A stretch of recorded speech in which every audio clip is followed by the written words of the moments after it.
Assalamualaikum warahmatullahi wabarakatuh. Assalamualaikum warahmatullahi wabarakatuh. Alhamdulillahirrabbilalamin wa bihi nasta'in ala umuri dunya waddin. Sallallahu ala nabiyina Muhammadin wa ala alihi wa sahbihi ajmain. Amma ba'd. Saudara-saudariku, muslimin muslimat dimanapun berada yang insyaallah pada kesempatan ini dalam keadaan sehat walafiat serta dalam lindungan dan rahmat hidayah dari Allah Subhanahu wa taala. Pada kesempatan ini kita akan sedikit membahas tentang 5 tingkatan orang berpuasa berdasarkan niat dan bersahurnya. Tingkatan orang berpuasa sesuai dengan niat dan waktu bersahurnya. Jadi ada 5 tingkatan waktu orang berniat dan bersahur ketika akan berpuasa. Yang pertama, ia berniat dan ia bersahur sebelum terbit fajar. Yang kedua, ia berniat sebelum terbit fajar atau subuh, tapi sahurnya setelah subuh. Lalu yang ketiga, ia berniat setelah salat subuh dan sahurnya juga setelah salat subuh. Lalu yang keempat, dia berniat setelah salat subuh, dan dia tidak bersahur. Nih 4 waktu orang berniat dan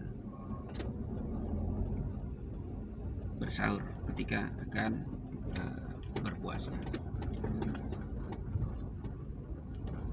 Mungkin bisa terjadi perbedaan pendapat di sini, namun memang keempatnya ini memiliki dalil masing-masing yang dipegang, sehingga masing-masing bertahan bahwa semua bisa dilakukan.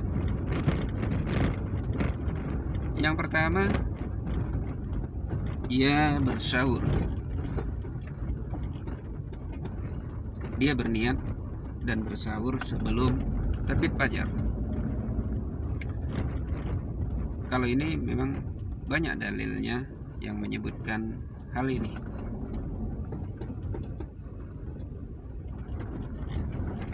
Disebutkan bahwa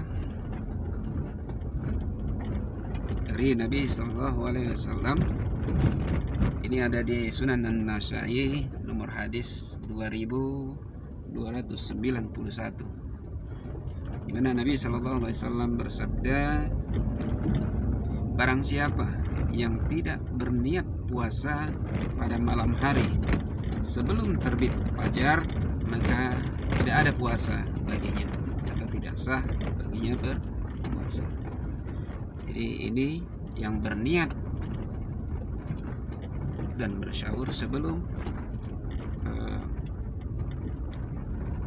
terbit fajar.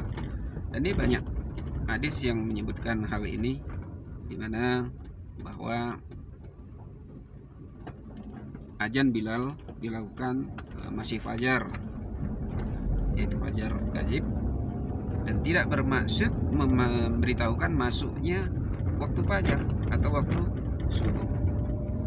Jadi waktu itu mengingatkan orang untuk yang sholat malam, qiyamul lail, tahajud, itu untuk pulang, membangunkan orang-orang yang di rumahnya masih tidur untuk bersahur, dan tidak menjadi penghalang orang untuk makan sahur. Ini ada di hadis Al-Bukhari, di hadis Muslim, Abu Dawud, di Musnad Ahmad, dan lain sebagainya. Dan disebutkan juga bahwa Nabi Shallallahu Alaihi Wasallam itu pernah bersahur itu menjelang sholat subuh. menjelang sholat subuh. Di mana disebutkan dari riwayatnya Bilal, ini ada di Musnad Ahmad nomor hadis 22.776, di mana Bilal pernah mendatangi Nabi Shallallahu Alaihi Wasallam untuk memberitahukan waktu sholat. Dia mau menyampaikan bahwa akan masuk waktu sholat. Dan Bilal ketika itu melihat Nabi Shallallahu Alaihi Wasallam tengah bersahur di masjid rumah beliau. Jadi ini dalil-dalil, banyak dalil yang menyebutkan bahwa berniat dan bersahur sebelum terbit fajar. Lalu yang kedua, ia berniat sebelum terbit fajar, namun sahurnya setelah sholat subuh.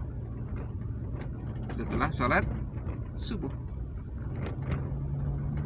Karena memang niat tadi dilakukan sebelum terbit fajar. Tidak ada puasa bagi orang yang tidak berniat sebelum di malam hari sebelum terbit fajar.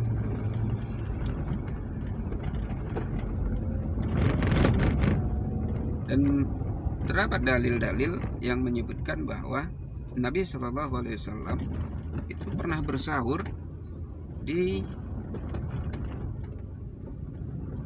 waktu setelah sholat subuh. Setelah sholat subuh.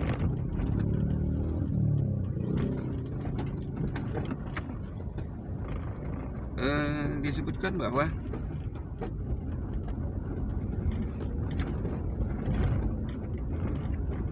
Bilal pernah mendatangi Nabi Shallallahu Alaihi Wasallam, bahwa ketika itu tombak-tombak sudah kelihatan. Tombak-tombak sudah kelihatan karena terangnya matahari. Begitu juga dalam riwayat hadis dari Musnad Ahmad nomor hadis 22.302, bahwa riwayatnya dari Huzaifah.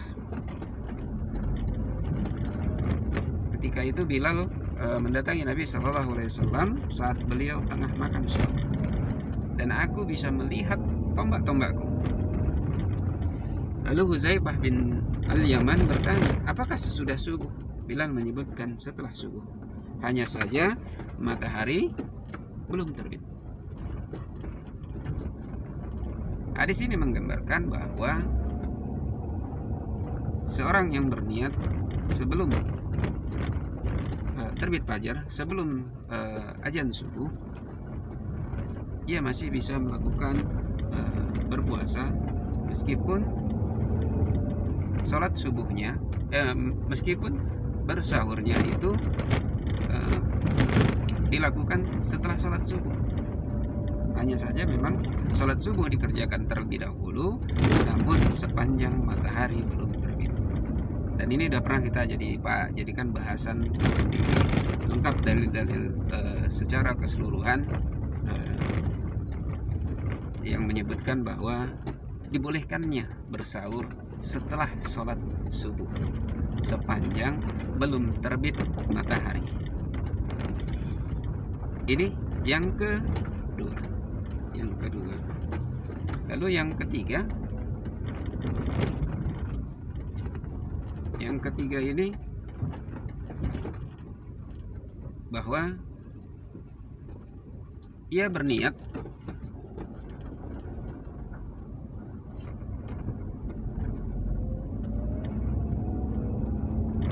setelah sholat subuh, setelah subuh, dan bersahurnya juga setelah subuh.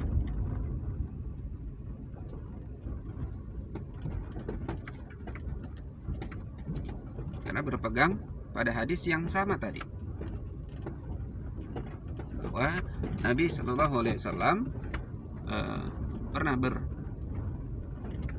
bersahur ketika tombak-tombak sudah kelihatan, karena terangnya, sepanjang matahari belum terbit. Hanya niatnya ia dilakukan setelah sholat subuh itu juga.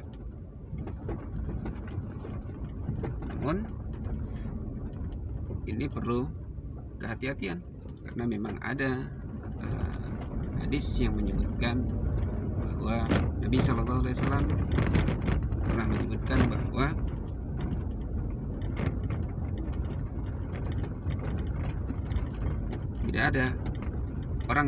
tidak ada puasa bagi orang yang tidak berniat sebelum terbit fajar. Namun hal ini bagi mereka yang berpegang pada hadis yang kelompok keempat. Orang yang berpegang pada hadis kelompok keempat ini yang menyebutkan orang bisa berniat dan bersahur sepanjang belum terbit matahari. Apa itu? Ini yang kelompok keempat adalah mereka yang berniat setelah sholat subuh dan justru juga tidak bersahur. Tidak bersahur. Apa dalilnya? Ini disebutkan di Sahih Muslim nomor hadis 1951, di mana Nabi Shallallahu Alaihi Wasallam datang ke rumah istri beliau, yaitu Ummul Mukminin Aisyah radhiyallahu anha. Beliau bertanya, apakah kalian mempunyai makanan? Lalu Ummul Mukminin menjawab, tidak. Beliau bersabda, kalau begitu saya akan berpuasa. Kalau begitu saya akan berpuasa. Ini di Sahih Muslim nomor hadis 1951. Ini yang menjadikan bahwa ada kita yang berpegang pada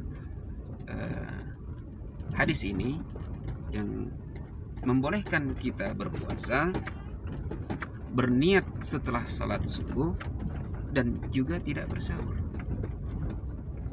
Dan ini juga sekaligus membolehkan kelompok yang ketiga tadi, berniat setelah salat subuh dan bersahur.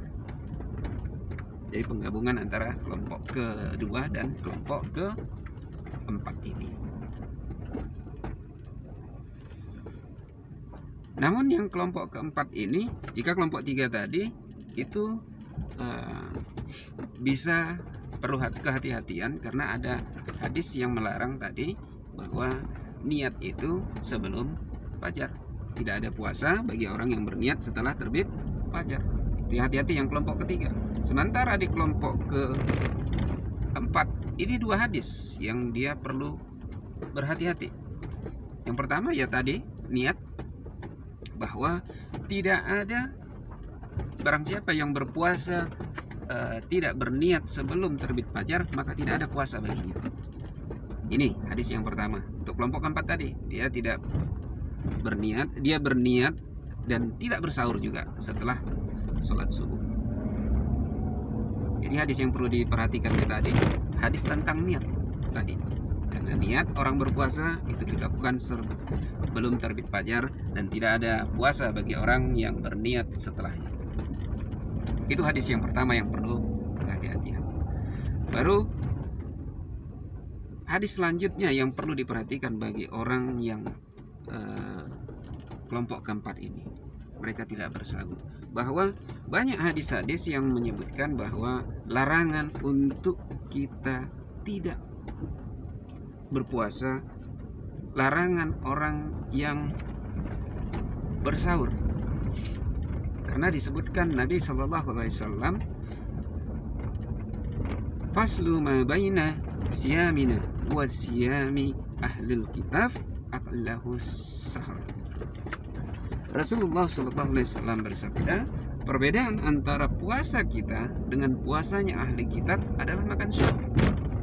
Ini ada juga di Sahih Muslim nomor hadis 1836. Makanya kita perlu hati-hati ketika kita berpuasa tanpa bersahur. Dan hadis ini juga cukup banyak yang menyebutkan bahwa Nabi Shallallahu Alaihi Wasallam menganjurkan bagi kita ketika akan berpuasa untuk bersahur meskipun hanya dengan seteguk air. Ini ada di Musnad Ahmad nomor hadis 10.664. Makan sahur itu berkah, maka janganlah kamu tinggalkan meskipun salah seorang dari kalian hanya minum seteguk air. Sesungguhnya Allah Azza wa Jalla dan para malaikatnya berselawat kepada orang yang makan sahur. Jadi hadis ini menyebutkan bahwa makan sahur itu ada berkahnya, ada larangan juga jangan meninggalkan sahur meskipun hanya dengan seteguk air. Jadi bersahurlah meskipun hanya dengan seteguk air. Itu hadis yang ketiga ya, yang perlu diperhatikan. Yang pertama tadi niat bahwa itu dilakukan sebelum fajar. Baru kedua tadi hadis pembeda puasa antara ahli kitab dengan orang mukmin adalah sahur. Dan ketiga ini hadis yang menyebutkan bahwa Nabi SAW menyebutkan bersahurlah, jangan tinggalkan bersahur meskipun dengan seteguk air. Ini hadis ketiga. Lalu ada pertanyaan,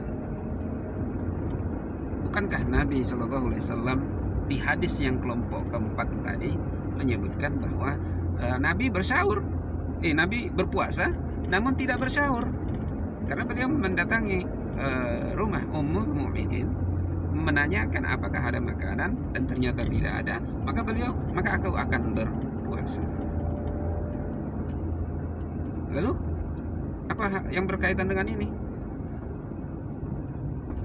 Di sini ada pembeda, bahwa tidak semua apa yang dilakukan Nabi itu bisa kita ikuti. Tidak semua dapat kita ikuti. Kenapa? Karena Nabi SAW menyebutkan bahwa beliau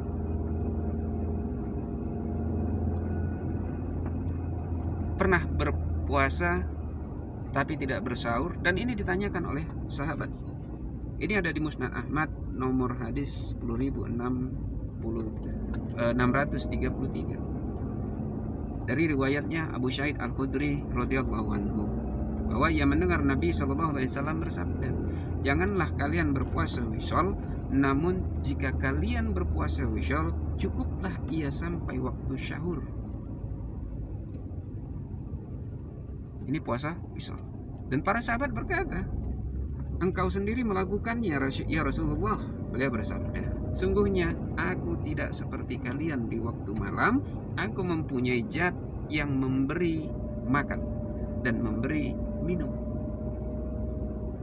Jadi ini dah bahkan puasa wisal. Puasa wisal itu puasa yang bersambung. Meskipun puasa wisal, Nabi SAW itu menganjurkan tetap untuk bersahur.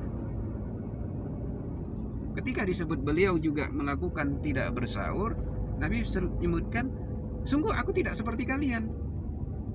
Di waktu malam aku mempunyai zat pemberi makan yang memberiku makan dan minum. Jadi Nabi SAW menyebutkan di sini, jangan diikuti perbuatan Nabi SAW tidak bersahur ketika berpuasa, karena beliau memiliki zat Allah Azza wa Jalla yang memberikan makan dan minum ketika di waktu malam. Ini yang perlu kita perhatikan ketika kita berada di kelompok ketiga dan keempat. Kelompok ketiga dan keempat. Kelompok ketiga tempat tadi apa? Orang yang berniat setelah terbit fajar, sahurnya juga setelah sholat subuh. Lalu yang keempat, dia berniatnya setelah sholat subuh, setelah lewat terbit fajar, dan tidak bersahur. Ini kelompok ketiga dan keempat yang perlu hati-hati, karena banyak hadis-hadis yang melarang dan bahkan bertentangan. Terlebih apalagi yang berpuasa, ini merupakan pembeda antara puasanya orang mukmin dengan puasanya ahli kitab. Karena jangan sampai kita bertasyabuh ke ahli kitab karena kita berpuasa tanpa bersahur. ini kelompok ketiga, keempat. Otomatis seharusnya kita memilih kelompok pertama dan kedua.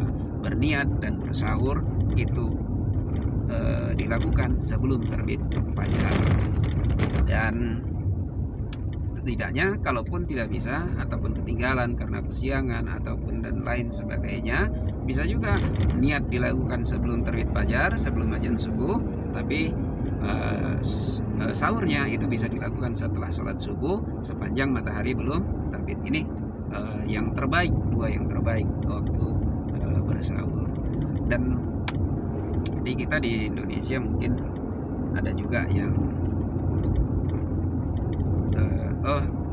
tapi sebelum lompat ke sana, untuk kelompok ketiga dan keempat, walaupun ada yang membolehkan, ulama ada yang memberikan catatan bahwa ini tidak dilakukan untuk puasa wajib, hanya puasa sunnah. Yang 3 dan 4 ya, kelompok 3 dan keempat itu boleh dilakukan untuk puasa sunnah, tidak untuk puasa wajib.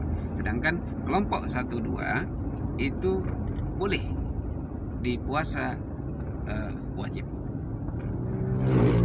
Dan memang yang terbaik ada di kelompok pertama, niatnya bersahurnya itu sebelum sholat subuh, sebelum terbit fajar siddiq.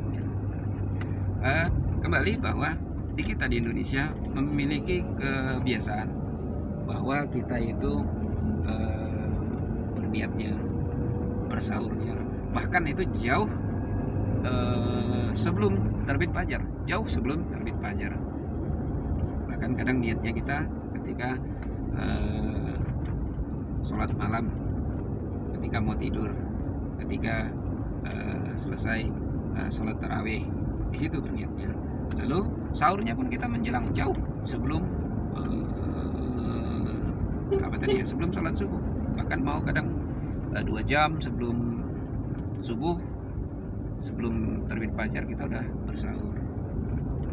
Ini juga kita perlu hati-hati, karena memang sebaik-baik umat itu muslim, kamu orang mereka yang mengakhirkan sahur dan mensegerakan berbuka.